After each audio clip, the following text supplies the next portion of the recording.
اچھی گفتگو کے فائدے. شیطان سے حفاظت ملنا. وَقُلْ لِعِبَادِي يَقُولُ الَّتِي هِيَ أَحْسَنُ إِنَّ الشَّيْطَانَ يَنزَغُ بَيْنَهُمْ إِنَّ الشَّيْطَانَ كَانَ لِلْإِنسَانِ عَدُوًّا مُبِينًا. اور میرے بندوں سے کہہ دو وہ بات کہیں جو سب سے اچھی ہو، بے شک شیطان ان کے درمیان جھگڑا ڈالتا ہے، بے شک شیطان ہمیشہ سے انسان کا کھلا دشمن ہے. اچھی بات کرنا صدقہ ہے، یعنی جو ہی بات خراب ہوگی تو شیطان بیچ میں آ جائے گا اور مزید فساد پھیل جائے گا. جب ایک خراب بات ایک جگہ سے اٹھا کے دوسری جگہ، دوسری سے تیسری جگہ جائے گی تو آگ پھیلتی چلی جائے گی. اچھی بات کرنا صدقہ ہے. ان النبی صلی اللہ علیہ وسلم الکلمۃ الطیبۃ صدقۃ. نبی صلی اللہ علیہ وسلم نے فرمایا اچھی بات بھی صدقہ ہے. ایک اچھی بات بھی آگ سے بچا سکتی ہے. اتقوا النار ولو بشق تمرۃ فإن لم تجد فبکلمۃ طیبۃ. رسول اللہ صلی اللہ علیہ وسلم نے فرمایا جہنم سے بچو خواہ کھجور کا ٹکڑا صدقہ کر کے، اور اگر یہ نہ پاؤ تو اچھی بات کر کے. اچھی بات سے جنت ملنا. وما لنا لا نؤمن باللہ وما جاءنا من الحق ونطمع ان يدخلنا ربنا مع القوم الصالحین فاثابهم اللہ بما قالوا، یہ انڈرلائن کرے، بما قالوا جنات تجری من تحتها الانہار خالدین فیہا وذلک جزاء المحسنین. اور ہمیں کیا ہے کہ ہم اللہ پر اور اس چیز پر ایمان نہ لائیں جو ہمارے پاس حق میں سے آئی، اور ہم یہ امید نہ رکھیں کہ ہمارا رب ہمیں نیک لوگوں کے ساتھ داخل کرے گا. تو اللہ نے اس کے بدلے میں جو انہوں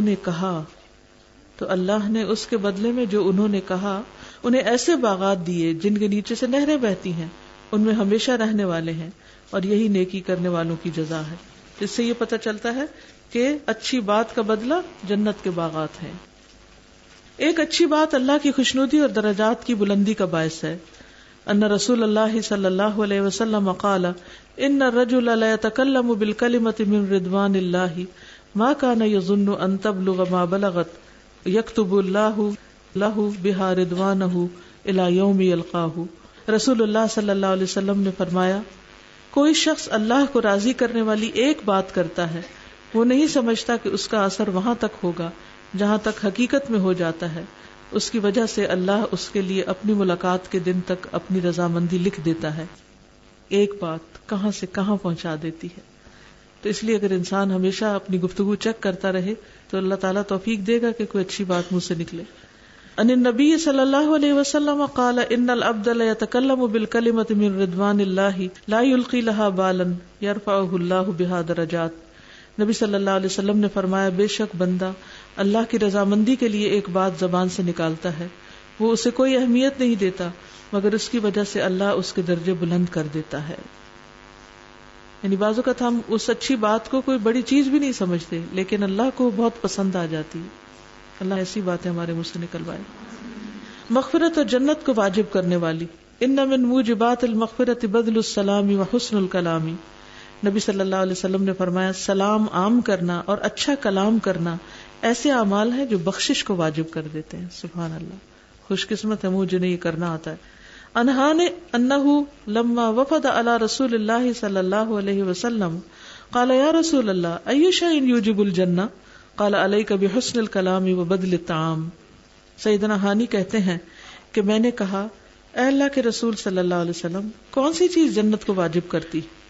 آپ نے فرمایا بس تم عمدہ کلام اور کھانا کھلانے کو لازم پکڑ لو. سلامتی سے جنت میں لے جانے کا باعث. افش السلام واطب الکلام وصل الارحام وقم باللیل والناس نیام تدخل الجنت بسلام. نبی صلی اللہ علیہ وسلم نے فرمایا سلام پھیلاؤ، اچھی گفتگو کرو، صلہ رحمی کرو، اور رات کو جب لوگ سو رہے ہو تو تم قیام کرو، سلامتی کے ساتھ جنت میں داخل ہو جاؤ گے. یہاں بھی اچھی گفتگو کی فضیلت. جنت میں خوبصورت بالا خانے. قال رسول اللہ صلی اللہ علیہ وسلم ان فی الجنت لغرفا یرا بطونها من ظہورها وظہورها من بطونها فقال اعرابی یا رسول اللہ لمن ہی؟ قال لمن اطاب الکلام واطعم الطعام وصلى للہ باللیل والناس نیام.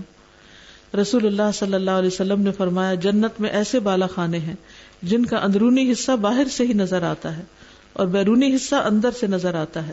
ایک دیہاتی نے پوچھا یا رسول اللہ یہ کس کے لیے ہیں؟ فرمایا اس شخص کے لیے جو اچھی بات کرے، کھانا کھلائے، اور جب لوگ رات کو سو رہے ہوں تو صرف اللہ کے لیے نماز ادا کرے. اتنا بڑا ریوارڈ ہے. تہجد کی نماز کے لیے کہا جا رہا ہے کہ جب لوگ سو رہے ہوں اس وقت نماز پڑھے. اچھی گفتگو کے اچھے جسمانی اثرات، جیسے اس روز بھی بات ہوئی تھی کہ زبان کا دل سے تعلق ہوتا ہے، اور زبان جو کچھ بولتی ہے اس کے اثرات دل پر بھی ہوتے ہیں، اور دل جو ہے وہ باقی باڈی کو کنٹرول کرتا ہے. اگر دل خوش ہے تو باقی جسم بھی صحت مند چاق و چوبند ہے، اور اگر دل ناخوش ہے تو اس کے اثرات باقی جسم پر بھی سستی اور بیزاری کی شکل میں پڑیں گے. تو نیٹ پہ کچھ سرچ کی گئی تو اس میں چائنیز طریقہ علاج میں وہ جب تشخیص کرتے ہیں تو زبان کھول کے دیکھتے ہیں. یہاں ہمارے یہاں بھی کئی حکیم حضرات ایسے کرتے ہیں، اور انہوں نے تصویریں دی ہوئی ہیں، آپ کھول کے خود بھی دیکھ سکتے ہیں کہ مختلف طرح کی زبان جو ہے، جو اگر ایک کٹ ہے بیچ میں یا زیادہ کٹ ہے، یا اس کا کلر فرق ہے، یا اس میں ڈاٹس ہیں یا کچھ، تو کس طرح اس سے دل کی حالت کا پتہ چلتا ہے کہ دل میں ہیٹ زیادہ ہے، کم ہے، اور دل کا فنکشن کیسے ہے. اور جب دل کا فنکشن بہتر ہوتا ہے، اذا صلحت صلح الجسد کلہ، تو سارے جسم کا فنکشن بہتر ہو جاتا ہے، جیسے حدیث میں آتا ہے. تو یہ عجیب چیز ہے کہ دل اور زبان کا جسمانی رابطہ بھی ہے، اور گفتگو جو ہے وہ ہمارے جسم پر بھی اثر انداز ہوتی ہے، کیونکہ جو کچھ ہم بولتے ہیں ہمارے ایک ایک سیل اس سے متاثر ہو رہا ہوتا ہے. بیماری میں اچھی بات کا جسم پر اثر. قال اللہ تعالی اذا ابتلیت عبدی المؤمن لم یشکنی الی عبادہ اطلقتہ من اساری ثم ابدلتہ لحما خیرا من لحمہ ودما خیرا من دمہ ثم یستأنف العمل. رسول اللہ صلی اللہ علیہ وسلم نے فرمایا، اللہ تعالیٰ فرماتا ہے، جب میں اپنے مومن بندے کو آزماتا ہوں اور وہ تیمارداری کرنے والوں کے سامنے میرا شکوہ نہیں کرتا تو میں اسے اپنی قید سے آزاد کر دیتا ہوں، یعنی بیماری دور کر دیتا ہوں. پھر اس کے پہلے گوشت کے عوض بہترین گوشت عطا کرتا ہوں، اور اس کے پہلے خون کے بدلے بہترین خون دیتا ہوں. پھر وہ اثر نو عمل کرتا ہے، یعنی اس کو پہلے سے بھی بہتر صحت نصیب ہوتی ہے. اور یہ فرق آپ نے دیکھا ہوگا، کچھ بیماروں کے پاس آپ جائیں تو وہ حال دعائی مچائے ہوئے ہوتے ہیں اور اللہ سے ناراض ہوتے ہیں، اور کچھ ایسے ہوتے ہیں جو اس حال میں بھی اللہ کا شکر ادا کر رہے ہوتے ہیں. پچھلے دنوں کوئی بیمار تھا تو میں وہاں تھی نہیں، تو میں نے میسج پہ پوچھا کہ کیا حال ہے، تو انہوں نے مریض کا پیغام ریکارڈ کر کے مجھے بھیجا جس میں شکر ہی شکر تھا کہ اللہ کا شکر ہے جس حال میں رکھے، جس حال میں رکھے راضی ہوں وغیرہ وغیرہ. مجھے اتنی حیرت تھی کہ آواز میں بھی اتنی کراہ تھی اور اتنی بے چینی تھی، لیکن منہ پہ شکر کے ہی الفاظ تھے. تو زبان تو انسان کے اپنی سوچ کے تابع نا، جو چاہیں آپ بولیں. آپ چاہیں تو اللہ کا شکر ادا کرتے رہیں، اور چاہیں تو آپ ناراضگی کے کلمات بولتے رہیں، لیکن جو آپ کہیں گے اس کا امپیکٹ آپ کے اوپر آئے گا. اذا مرض العبد بعث اللہ تعالی الیہ ملکین فقال انظر ماذا یقول لعباده فإن هو اذا جاؤوه حمد اللہ واثنى علیہ رفع ذلك الى الله عز وجل وهو عالم فيقول لعبدي علي ان توفيته ان ادخله الجنة وان انا شفيته ان ابدل له لحما خيرا من لحمه ودما خيرا من دمه وان اكفر عنه سيئاته. رسول اللہ صلی اللہ علیہ وسلم نے فرمایا، جب بندہ بیمار ہوتا ہے تو اللہ تعالیٰ اس کی طرف 2 فرشتے بھیجتا ہے اور فرماتا ہے کہ دیکھتے رہو وہ ان لوگوں سے کیا کہتا ہے جو اس کی بیمار پرسی کو آتے ہیں. اگر وہ ان کے سامنے اللہ تعالیٰ کی حمد و ثنا کرتا ہے تو وہ دونوں فرشتے اس حمد و ثنا کو اوپر اللہ عز و جل کی طرف لے کر چڑھ جاتے ہیں، حالانکہ وہ اسے خوب جانتا ہے. تو وہ فرماتا ہے میرے بندے کا مجھ پر حق ہے کہ اگر میں اسے فوت کر دوں تو اس کو جنت میں داخل کروں گا، اور اگر میں اسے شفا دوں گا تو اسے اس کے پہلے گوشت سے اچھا گوشت اور اس کے پہلے خون سے اچھا خون عطا کروں گا، اور میں اس سے اس کی برائیوں کو دور کر دوں گا. یعنی اللہ تعالیٰ فرشتوں کو بھی گواہ بناتے ہیں. بیماری کو برا بھلا نہ کہنے سے جسم کی طہارت. عن جابر ابن عبداللہ ان رسول اللہ صلی اللہ علیہ وسلم دخل على ام السائب او ام المسیب فقال ما لك یا ام السائب او یا ام المسیب تزفزفین قالت الحمى لا بارك الله فيها فقال لا تسب الحمى فإنها تذهب خطايا ابن بني آدم كما يذهب الكير الخبث الحديد. سیدنا جابر بن عبداللہ بیان کرتے ہیں کہ رسول اللہ صلی اللہ علیہ وسلم ام سائب یا ام مسیب کے ہاں تشریف لائے. آپ صلی اللہ علیہ وسلم نے فرمایا، اے ام سائب، ام مسیب، تمہیں کیا ہوا؟ تم کانپ رہی ہو. اس نے عرض کیا، بخار ہے، اللہ اس میں برکت نہ کرے. تو آپ نے فرمایا بخار کو برا نہ کہو، کیونکہ بخار بنی آدم کے گناہوں کو اس طرح دور کرتا ہے جس طرح بھٹی لوہے کے میل کو چیل کو دور کر دیتی. تو ان کے منہ سے ایسے الفاظ نکلے کہ جیسے ایک طرح سے بخار کو کوس رہی تھی. تو آپ نے فرمایا کہ اس کو برا بھلا نہ کہو، یعنی تکلیف دینے والی چیز کو بھی برا بھلا نہ کہو، کیونکہ یہ تمہاری، وہ جیسے کعب کو کہا تھا نا ابشر یا کعب، یعنی بیماری آئی ہے تمہیں پاک کرنے کے لیے. حقیقت یہ ہے کہ جب ہم اپنی روز مرہ کی روٹین میں دوڑ رہے ہوتے ہیں، ہمیں اپنی بہت سی برائیاں اور غلطیاں نظر نہیں آتی، ہمیں اپنی کوتاہیاں نظر نہیں آتی، ہمیں اپنے بارے میں غور و فکر کا موقع ہی نہیں ملتا. لیکن جب اللہ تعالیٰ لٹا دیتا ہے نا بیڈ پہ اور سارے کام کاج چھڑا دیتا ہے، پھر انسان وہ کچھ سوچتا ہے دن اور رات میں کہ اس کے بغیر سوچ سکتا ہی نہیں. یعنی وہ کچھ یاد آنے لگتا ہے جو عام دنوں میں بھولا رہتا ہے انسان کاموں کی مصروفیت کی وجہ سے. پھر انسان توبہ بھی کرتا ہے، پھر جو تکلیف اٹھاتا ہے اس کے ایک ایک لمحے پر اجر ملتا ہے، اس کو صبر کا اجر ملتا ہے. انما یوفی الصابرون اجرهم بغیر حساب. پھر بعض بیماریاں جسمانی طور پر انسان کو صاف کر دیتی ہیں، جیسے بخار کے بارے میں آتا ہے کہ وہ ٹاکسنس کو جلا دیتا ہے. تو اس لیے اللہ تعالیٰ کے ہر فیصلے میں خیر ہوتی. تو جب کوئی بیماری آئے تو یہ نہیں کہ علاج نہ کریں یا کہے کہ شکر بیماری آئی ہے، یہ نہیں، اللہ تعالیٰ سے صحت کی دعا کریں اور اللہ سے اچھا گمان رکھیں، لیکن اس بیماری کو برا بھلا نہ کہیں اور لوگوں کے سامنے بہت حال دعائی نہ مچائیں. کوئی اس پر کچھ کہنا چاہے گا؟ جی بولیے.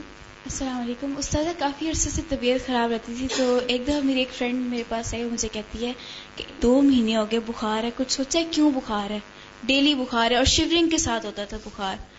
تو پھر اس نے مجھے کہا کہ صبح کے ٹائم ہوتا ہے اور شام تک جاتا ہے، رات کو ختم ہو جاتا تھا. تو پھر میں نے سوچا کہ صبح میں کون سا ایسا کام کرتی ہوں جو صبح ہی بخار ہوتا ہے. وہ یہ تھا کہ پورے دن تک جو لوگوں کی باتیں ہوتی تھی وہ اس کو اندر رکھ لینا، اور صبح پھر سارا سوچتی تھی کہ آج اس کو یہ کہنا، اس کو وہ کہنا. وہ صبح ہی بخار ہو جاتا تھا. تو جب سے یہ چیز ریڈیوس کی، ختم کی، یعنی کہ صبح سوچنا بند کیا، تو الحمدللہ بخار چڑھنا ختم ہو گیا. بعض اوقات ایسی چیز باتیں کرتی ہیں، نہیں بھی کرتی، اللہ سبحانہ وتعالیٰ روک دیتا نا، روکنے کے لیے وہ جو دوڑ ہوتی ہے بعض اوقات صحیح طرف نہیں جا رہی ہوتی ہے ہماری، چاہے سوچ کی دوڑ ہو، منفی سوچ رہے ہوتے ہیں. تو یہ ہمیں غور و فکر کا موقع دیتا ہے. جی السلام علیکم استاد. وعلیکم السلام. استاد میں نے یہ پوچھنا تھا کہ بخار سے گناہ جھڑتے ہیں انسان کے، تو اس سے پھر کیا کوئی میڈیسن وغیرہ نہیں لینی چاہیے؟ نہیں لینی چاہیے. یہ تو میں نے ابھی عرض کیا نا کہ علاج بھی کرنا چاہیے، دعا کرنی چاہیے، بیماری سے نکلنے کی کوشش کرنی چاہیے. لیکن کیا دوا لینے سے ہمیشہ بخار فوراً اتر جاتا ہے؟ نہیں اترتا نا، صبر کرنا پڑتا ہے، کچھ وقت لگتا ہے. اس وقت کو اچھے طرح گزارنا چاہیے. ٹھیک. اساتذہ یہ پیج نمبر 31 پہ جو سیکنڈ حدیث ہے اس کی جو سیکنڈ لائن ہے حمید اللہ و اثنا علیہ، تو اس میں ڈفرنس ہے؟ معلوم نہیں مجھے. حمد و ثنا دونوں لفظ استعمال ہوتے ہیں تعریف کے لیے. استاذہ یہ ہم نے پڑھا نا اچھی گفتگو کے بہت اچھے اثرات ہوتے ہیں باڈی پر. میں ایک شیئر کرنا چاہوں گی، جب ہمارا ٹیسٹ ہوتا ہے نا حفظ کا، تو میں ذرا کنفیوز ہوتی ہوں، تو میں کہتی ہوں وقفہ باللہ وکیلا حسبی اللہ و نعم الوکیل.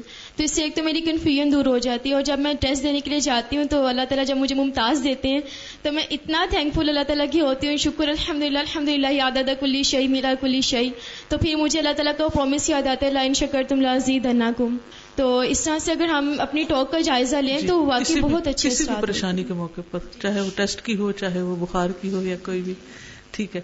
جی سارے جو بھی ہم نے پیچھے پڑھا نا کہ اچھی بات ہے دوسروں کو خوش کرنا، تو سارا اس طرح بھی تو ہوتا ہے نا کہ جب بعض اوقات کوئی پریشان ہو جاتا ہے ہم اس کے سامنے بہت الٹی سیدھی حرکتیں کرنے لگ جاتے ہیں، یا کبھی کسی کی بات کر کے یا پیروڈی کرنے بیٹھ جاتے ہیں. اچھے خاصے میچور ہونے کے باوجود بھی میچورٹی عجیب حرکتیں کرنا سارا بھی تو غلط ہے نا. یہ بھی نہیں درست. معقول حرکتیں کرنی چاہیے، انسان کو زیب نہیں دیتا. میں نا گھر میں گئی کل جب یہ لیکچر اٹینڈ کیا ہے، اور مجھے یہ ہوا کہ مجھے خاموش رہنا چاہیے. جیسے اس میں پڑھا کہ آپ خاموش رہتے ہیں تو آپ کی باڈی پہ اثر ہوتا ہے.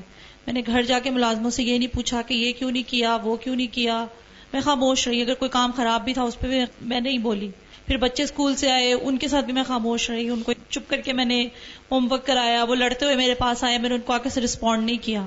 اب یقین کریں میں پہلے دن اتنی تھکی ہوئی تھی، میں بالکل بھی نہیں تھکی، اور مجھے سارا وہ سکون رہا. لیکن وہ بجائے اس کے جو بولنے سے وہ مجھے ایسا لگ رہا تھا جیسے آج مجھے میں بالکل میری باڈی بھی سکون میں ہے. اور دوسرا استاذہ میں نے یہ پوچھنا تھا، جیسے ابھی نبی صلی اللہ علیہ وسلم کا آیا یہ حدیث کہ وہ زینب کو یا زینب کر کے بلاتے تھے، تو جیسے میرے بیٹے کا نام شافع ہے تو میں اس کو پیار سے شافو شافو کہتی ہوں. ہاں کوئی حرج نہیں. تو وہ میری ساس ٹوکتی رہتی ہے کہ تم اس کا نام بگاڑتی ہو. ان کے سامنے نہیں کرنا. یہ نام بگاڑنا نہیں ہوتا, یہ پیار سے نام لینا ہوتا ہے. السلام علیکم. وعلیکم السلام. استاذہ مجھے یہ پوچھنا تھا کہ بعض اوقات ہم لوگ اپنے دل میں کسی کے لیے جو شکوے شکایات ہوتے ہیں کسی دوسرے سے شیئر کر لیتے ہیں, لیکن اس کے بعد پھر توبہ بھی کر لیتے ہیں, اور مطلب اسی رویے کے اوپر بعض اوقات ہم اس کے بعد کہتے ہیں کہ اچھا چلو اللہ جیسے رکھے اللہ کا شکر ہے. تو یہ کس رویے میں آ جاتی ہے چیز؟ آپ خود ہی بتائیے, آپ کیا کہتے ہیں؟ جیسے کسی کے لیے شکوہ ہو, وہ بات کسی سے مطلب دل میں رکھنے کی کوشش کریں لیکن نہ رکھی جائے. انما اشکو بثی وحزنی اللہ پڑھا کریں, واللہ بصیر بالعباد. السلام علیکم. وعلیکم السلام. پہلے بات ہوئی نا ان شکارتم لازیدنکم, اس پہ تھوڑی سی بات کہوں گی. ہم نے شیخ پورہ برانچ سے جب آپ کے کورس کا پتہ چلا نا تو سب کا بڑا دل کیا کہ یہ ہم کورس انشاءاللہ ضرور کریں گے. تو سب نے کوشش میں شروع کر دی کہ ہمیں پرمیشن مل جائے. تو سارے کر رہے تھے, میرا بھی بڑا دل چاہ رہا تھا, لیکن کچھ مسائل تھے کہ گھر میں کوئی نہیں تھا جس کو میں چھوڑ کے آ سکتی. تو ہم نے نا اس دن سے نوافل وغیرہ تو دعا کرنی شروع کر دی, دعا نوافل پڑھنے شروع کر دیے. تو الحمدللہ پرمیشن مل گئی. پھر کچھ لوگ جو ادھر ہاسٹل رہنے لگے, پھر ان کی طرف دیکھ کے اور زیادہ خواہش بڑھنے لگی. لیکن فوراً میرے دل میں آیا کہ اللہ تعالیٰ نے اتنی بڑی نعمت تو دے دی کہ اجازت مل گئی ہے, اگر ہم اس پہ بھی نہ شکری کریں گے تو پھر اللہ تعالیٰ ہو سکتا ہے نعمت چھینے. میں نے اس کو کہنا شروع کر دیا. میرے ساتھ جو ایک اور ہم 4 لوگ آتے ہیں نا روزانہ, تو وہ کہنے لگی, میں نے ان کو بھی یہی بات کہی. تو پھر دوسرے دن ہوا کہ آج تیسرا دن تھا نا, تو میرا دل کیا کہ ایک دن ہی استاذہ کے ساتھ سیشن میں بھی تھوڑی دیر اس کو وقت کو گزار لوں. تو میں نے گھر میں بات کی, میں اسی بات کو کر رہی تھی, لا شکارتم لازیدنکم. اس بات کو میں نے بڑے دل سے کیا کہ اگر شکر کریں گے ہو سکتا ہے اللہ تعالیٰ ہمیں پھر موقع دے دے رہنے کا. تو میں نے پوچھا تو میرے ہسبینڈ نے فوراً اجازت دے دی. تو مجھے اس بات پہ بڑا شکر آیا کہ میں نے اس پہ شکر ہم نے اس نعمت پہ کیا, تو انہوں نے کیسے دیا, اللہ تعالیٰ نے خیال دار دیا. اعوذ باللہ پڑھنے سے غصے کا زائل ہو جانا. ان سلیمان ابن سرد قال استب رجلان عند النبي صلی اللہ علیہ وسلم ونحن عنده جلوس واحدهما يسب صاحبه مغضبا قد احمر وجهه وقال النبي صلی اللہ علیہ وسلم انی لعالم کلمة لو قالها لذهب عنه ما يجد لو قال اعوذ باللہ من الشیطان الرجیم فقالوا للرجل الا تسمع ما يقول النبي صلی اللہ علیہ وسلم قال انی لست بمجنون. سیدنا سلیمان بن سرد کہتے ہیں کہ 2 آدمیوں نے نبی صلی اللہ علیہ وسلم کے نزدیک گالی گلوچ کیا, یعنی آپ کی مجلس میں. ہم بھی وہاں بیٹھے ہوئے تھے. اس وقت ان میں سے ایک دوسرے کو غصے کی حالت میں گالی دے رہا تھا اور اس کا چہرہ سرخ ہو گیا تھا. تو نبی صلی اللہ علیہ وسلم نے فرمایا, میں ایک ایسا کلمہ جانتا ہوں, اگر یہ کہہ دے تو اس کی غصے کی حالت چلی جائے. اگر یہ اعوذ باللہ من الشیطان الرجیم کہہ لے. لوگوں نے اس آدمی سے کہا, کیا تو سن رہا ہے نبی صلی اللہ علیہ وسلم کیا فرما رہے ہیں؟ اس نے کہا, میں دیوانہ نہیں, یعنی اپنی غلطی نہیں مانی. ہوتا یہ کہ غصے میں یہی حال ہوتا ہے کہ انسان کی سوچنے سمجھنے کی صلاحیت ماری جاتی ہے. لیکن اس بہانے ہمیں پتہ چل گیا کہ کیا پڑھنا ہے. چوٹ لگنے پر بسم اللہ پڑھنے کا اثر. ان طلحہ قال لما كان يوم احد اصابني السهم فقلت حس فقال لو قلت بسم الله لطارت بك الملائكة والناس ينظرون اليك. سیدنا طلحہ کہتے ہیں کہ احد کے دن مجھے تیر لگا تو میں نے کہا, رسول اللہ صلی اللہ علیہ وسلم نے فرمایا, اگر تم بسم اللہ کہتے تو فرشتے تمہیں اٹھا لیتے اور لوگ دیکھ رہے ہوتے. بری گفتگو کا برا اثر. ان ابن عباس رضی اللہ عنہما ان النبی صلی اللہ علیہ وسلم دخل على اعرابی یعوده قال وكان النبي صلی اللہ علیہ وسلم اذا دخل على مريض یعوده قال لا بأس طهور ان شاء الله فقال له لا بأس طهور ان شاء الله قال قلت طهور کلا بل ہی ہما تفور او تثور على شیخ کبیر تزیرہ القبور فقال النبی صلی اللہ علیہ وسلم فنعم اذن. چوتھی حدیث ہے جس میں نبی صلی اللہ علیہ وسلم کی عیادت کا ذکر آ رہا ہے, کتنا مریضوں کا خیال رکھتے تھے. سیدنا ابن عباس رضی اللہ عنہما سے روایت ہے کہ نبی صلی اللہ علیہ وسلم ایک اعرابی کی عیادت کے لیے تشریف لے گئے. نبی صلی اللہ علیہ وسلم جب بھی کسی مریض کی عیادت کے لیے تشریف لے جاتے تو فرماتے, لا بأس طہور انشاءاللہ, کوئی حرج نہیں, انشاءاللہ یہ بیماری گناہوں کو دھو دے گی. آپ نے اس اعرابی سے بھی یہی فرمایا کہ لا بأس طہور انشاءاللہ. اس پر اس نے کہا, آپ کہتے ہیں کہ یہ گناہوں کو دھونے والا ہے؟ ہرگز نہیں, یہ تو نہایت شدید قسم کا بخار ہے جو ایک بوڑھے پہ جوش مار رہا ہے اور اسے قبر کی زیارت کرائے بغیر نہیں چھوڑے گا, یعنی بری بات کی. نبی صلی اللہ علیہ وسلم نے فرمایا, اچھا تو پھر یوں ہی ہوگا, یعنی جس قسم کی باتیں منہ سے نکالتے پھر ویسا ہو جاتا. آپ نے بھی کئی دفعہ تجربہ کیا ہوگا کہ منہ سے ایک بات نکالتے ہیں اور وہ پوری ہو جاتی ہے. اللہ اکبر. گفتگو کے آداب، یعنی بات کریں تو کیسے کریں. نمبر 1، گفتگو میں ٹھہراؤ ہونا، آرام سے بات کریں، تیز تیز نہ بولیں، چلا کے نہ بولیں. نبی صلی اللہ علیہ وسلم کا کلام کیسا تھا؟ کان فی کلامی ترتیل و ترسیل. رسول اللہ صلی اللہ علیہ وسلم گفتگو میں ٹھہر ٹھہر کر بات کرتے تھے. کان یحدث حدیثا لو ادہ العاد لاحصاہ. رسول اللہ صلی اللہ علیہ وسلم اس طرح ٹھہر ٹھہر کر بات کرتے کہ اگر کوئی شمار کرنے والا حروف کو گننا چاہتا تو گن لیتا. یعنی اتنا آرام سے بات کرتے تھے. تیزی سے گفتگو نہ کرنا. اور مجھے اب اینڈ میں آ کے تیزی کرنی پڑ رہی ہے جو اپنے ہی کہنے کے خلاف جا رہی ہوں. چلیں کوشش کرتی ہوں. ان عروۃ بن الزبیر حدثہ ان عائشہ زوج النبی صلی اللہ علیہ وسلم قالت الا يعجبك ابو ہریرہ جاء فجلس الى جانب حجرتی يحدث عن رسول اللہ صلی اللہ علیہ وسلم يسمعني ذلك وكنت اسبح فقام قبل ان اقضي صبحتي ولو ادركته لرددت عليه ان رسول اللہ صلی اللہ علیہ وسلم لم يكن يسرد الحديث مثل سردكم. سیدنا عروہ بن زبیر سے روایت ہے کہ نبی صلی اللہ علیہ وسلم کی زوجہ عائشہ نے کہا رضی اللہ تعالیٰ عنہا، کیا تمہیں ابو ہریرہ رضی اللہ عنہ پر تعجب نہیں آتا کہ وہ آئے اور میرے حجرے کے پاس بیٹھ کر مجھے سنانے کے لیے رسول اللہ صلی اللہ علیہ وسلم کی حدیثیں بیان کرنے لگے جبکہ میں نوافل پڑھ رہی تھی، اور پھر میری نماز مکمل کرنے سے پہلے ہی اٹھ کر چل دیے. اگر میں انہیں پاتی تو انہیں بتاتی کہ رسول اللہ صلی اللہ علیہ وسلم تمہاری طرح تیز تیز باتیں نہیں کرتے تھے. یعنی خاص طور پر تعلیم دیتے وقت ٹھہراؤ کے ساتھ بات کرنی چاہیے. عام فہم گفتگو ہونی چاہیے، لوگوں کے سر سے اوپر نہیں گزرے. کانا کلامہ کلاما فصلا یفہمہ کل من سمعہ. رسول اللہ صلی اللہ علیہ وسلم کی گفتگو بالکل جدا جدا ہوتی تھی کہ ہر سننے والا آپ کی بات کو سمجھ لیتا تھا. مختصر بات کرنا. ان ابی ذبیۃ ان عمرو بن العاص قال یوما وقام رجل فاکثر القول فقال عمرو لو قصد في قوله لكان خيرا له. سمعت رسول اللہ صلی اللہ علیہ وسلم یقول لقد رأيت او امرت ان اتجوز في القول فإن الجواز هو خير. ابو ذبیہ سے روایت ہے کہ سیدنا عمرو بن العاص نے فرمایا، ایک دن ایک آدمی نے خطاب کیا اور بہت باتیں کی. تو عمرو بن العاص نے کہا، اگر یہ اپنی گفتگو میں درمیانہ روی اختیار کرتا تو اس کے لیے بہت بہتر ہوتا. میں نے رسول اللہ صلی اللہ علیہ وسلم کو فرماتے ہوئے سنا، یقیناً میں نے سمجھ لیا ہے یا فرمایا کہ مجھے حکم دیا گیا ہے کہ میں گفتگو کرتے وقت مختصر بات کروں.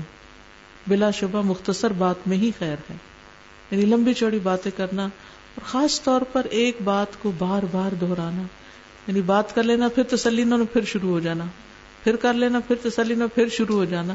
ایک ہی قصہ کئی بار سنانا، جب ملو جبھی وہی قصے سنانے شروع کر دینا. تو یعنی چند باتیں رٹ لینا اور پھر ہر وقت ان کو دہراتے رہنا، ان چیزوں سے باز آنا چاہیے کیونکہ اس سے دوسروں کو کوفت ہوتی ہے. قال عمار انی سمعت رسول اللہ صلی اللہ علیہ وسلم یقول ان طول صلاة الرجل وقصر خطبته مئنة من فقهه فأطیلوا الصلاة واقصروا الخطبة وان من البیان سحرا. سیدنا عمار کہتے ہیں کہ میں نے رسول اللہ صلی اللہ علیہ وسلم کو فرماتے ہوئے سنا، آدمی کا نماز کو لمبا کرنا اور خطبہ کو مختصر کرنا اس کی سمجھداری کی علامت ہے. بس نماز کو لمبا کرو اور خطبہ کو مختصر کرو کیونکہ بعض بیان جادو جیسا اثر رکھتے ہیں. یعنی تھوڑی بات میں بھی بہت اثر ہو جاتا ہے. ضروری نہیں ہوتا کہ ہم لمبی چوڑی باتیں کریں تبھی دوسرے کو سمجھ آئے گی. چھوٹی بات بھی سمجھانے میں بہت اچھا اثر ڈالتی ہے. ضروری بات 3 دفعہ دہرانا. عن ابی سلام عن رجل خدم النبی صلی اللہ علیہ وسلم ان النبی صلی اللہ علیہ وسلم کان اذا حدث حدیثا اعاده 3 مرات. سیدنا ابو سلام سے منقول ہے، انہوں نے نبی صلی اللہ علیہ وسلم کے ایک خادم سے روایت کیا کہ نبی صلی اللہ علیہ وسلم جب کوئی بات کرتے تو اپنی بات کو 3 بار دہراتے. یعنی خادم کو خاص طور پر تاکہ اسے سمجھ آ جائے. کیونکہ ہم بعض اوقات انسٹرکشنز جب دینے لگتے ہیں تو کیا سٹائل ہوتا ہے ہمارا، ہم نکل رہے ہوتے ہیں گھر سے اور نکلنے کی تیاری کرے تو بغیر توجہ دیے بولنا شروع کر دیتے ہیں، یہ کر لینا وہ کر لینا، اچھا دروازہ بند کر لو فلاں کر، اور ایک وقت میں کئی ساری انسٹرکشنز. اب وہ جو سننے والا ہوتا ہے بیچارہ ایوریج مائنڈ کا بندہ، وہ کنفیوز ہو جاتا ہے، کچھ کرتا ہے کچھ نہیں کرتا، پھر ڈانٹ کھاتا ہے. سب میں بیٹھنے کے باوجود گفتگو میں کم حصہ لینا. کان اصحابہ صلی اللہ علیہ وسلم یتناشدون الشعر ویتذاکرون اشیاء من امر الجاہلیۃ وہو ساکت فربما تبسم معہم. آپ صلی اللہ علیہ وسلم کے صحابہ کرام شعر بولا کرتے تھے اور جاہلیت میں کیے کاموں کے تذکرے کرتے تھے، اور نبی صلی اللہ علیہ وسلم خاموش ہوتے اور کبھی ان کے ساتھ مسکرا بھی دیتے، یعنی آپ سنتے زیادہ تھے. بحث مباحثے سے اجتناب کرنا.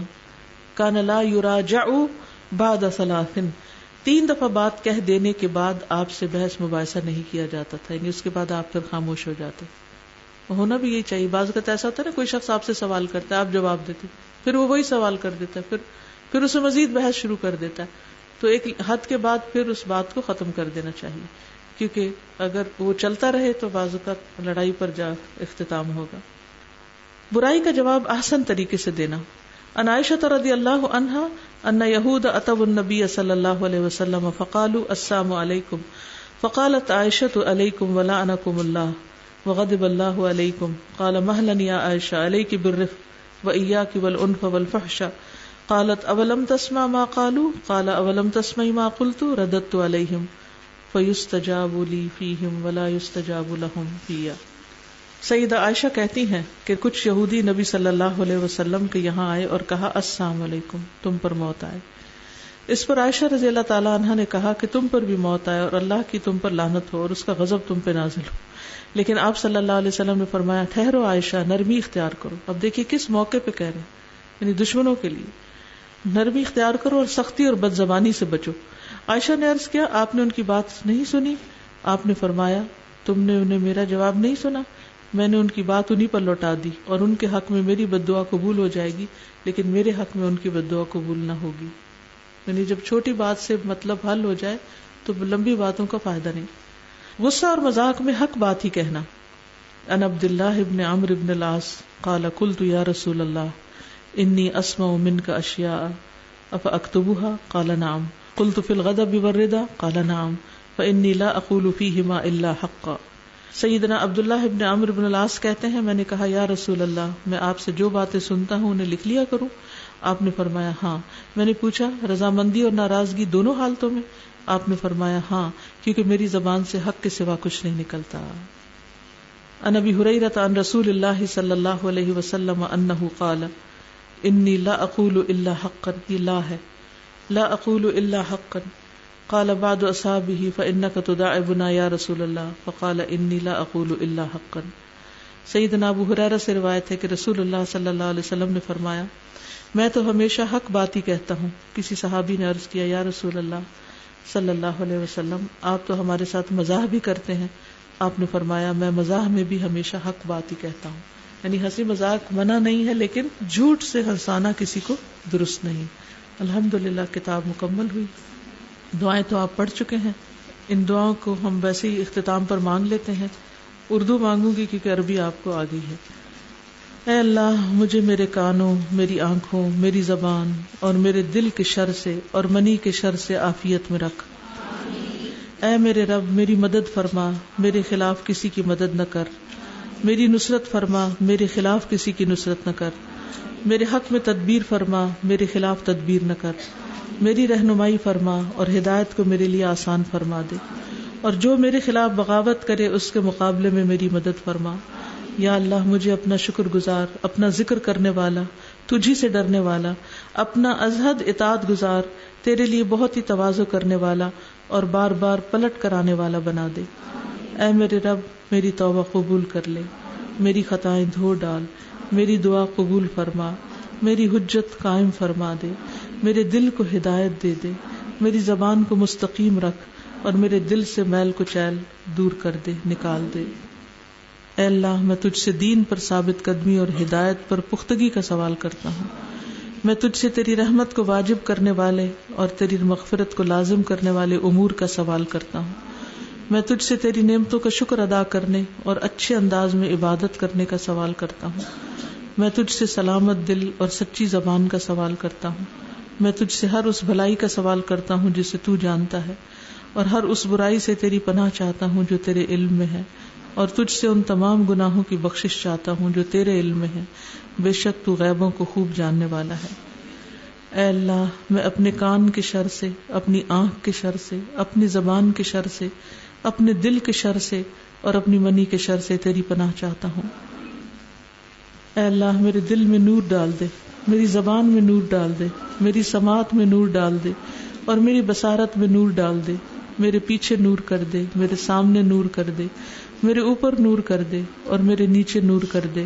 اے اللہ تو مجھے نور عطا فرما۔ اے اللہ میں تجھ سے عہد کرتا ہوں اور تو ہرگز وعدے کے خلاف نہیں کرتا، میں صرف ایک انسان ہوں، تو جس مومن کو میں تکلیف دوں، اس کو برا کہوں، اس پر لعنت کروں، اسے سزا دوں، تو اسے اس کے لیے رحمت اور پاکیزگی اور ایسا باعث قرب بنا دے کہ وہ قیامت کے دن تیرے قریب ہو۔ اے اللہ تو نے میری صورت اچھی بنائی ہے، پس میرا اخلاق بھی اچھا کر دے۔ اے اللہ مجھے اچھے اخلاق کی ہدایت فرما، تیرے سوا کوئی اچھے اخلاق کی ہدایت نہیں دے سکتا، اور برا اخلاق مجھ سے دور فرما، تیرے سوا کوئی مجھ سے برا اخلاق دور کرنے والا نہیں ہے۔ اے اللہ بے شک میں برے اخلاق، برے اعمال اور بری خواہشات سے تیری پناہ میں آتا ہوں۔ اے اللہ میں تیری پناہ میں آتا ہوں عاجزی اور سستی سے، بزدلی اور بخل سے، انتہائی بڑھاپے، دل کی سختی اور غفلت سے، مفلسی، ذلت اور ناداری سے، اور میں تیری پناہ میں آتا ہوں محتاجی اور کفر سے، نافرمانی، مخالفت اور نفاق سے، بری شہرت اور دکھاوے سے۔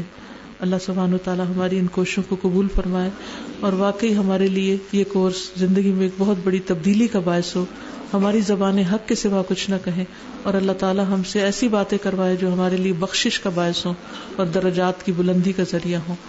سبحانک اللہم و بحمدک، اشہد ان لا الہ الا انت، استغفرک و اتوب الیک۔ السلام علیکم و رحمۃ اللہ وبرکاتہ۔